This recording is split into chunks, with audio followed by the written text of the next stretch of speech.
What makes one puzzle game a classic and the other a cult classic?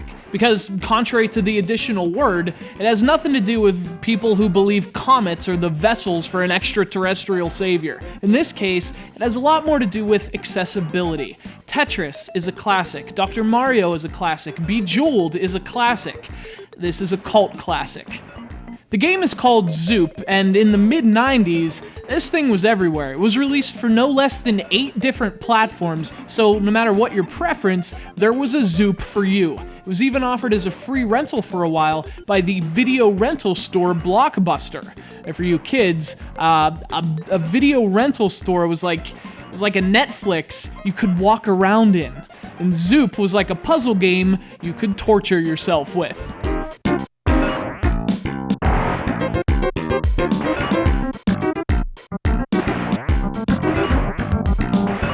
The concept is kind of hard to describe, but the basic idea is that you're controlling a triangle-shaped ship thing, and this thing is locked to a square in the middle of the screen. Meanwhile, colored shapes approach you from the edges. Your objective is to zap, or zoop them before they reach your square. Of course, the catch is that you can only zoop shapes that share your color. So if you're green, you can only zoop green shapes. If you touch a blue one, for example, you actually just swap colors with the blue shape and it stays on the screen. So the idea is you have to strategically swap colors and do it as quickly as possible.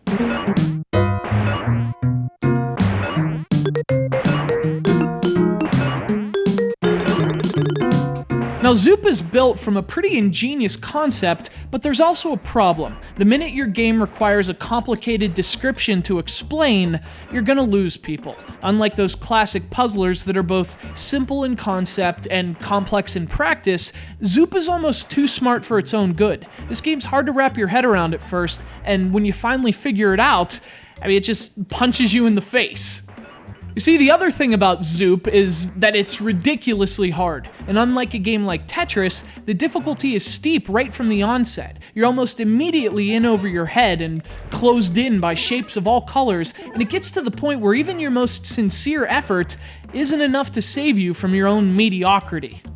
If it sounds like I'm labeling its needless complexity and inhuman difficulty as flaws, keep in mind that's only the result of my own inability to play the f***ing thing. Those characteristics are what makes Zoop so great, so elegant, so maddening, and so Zoop. It's just that, well, that's also what makes it a cult classic. Huge thanks to our pal Chip from Anniston, Alabama, for sending along his very own copy of Zoop and making us realize we are decidedly unworthy of the poisoned punch it's serving.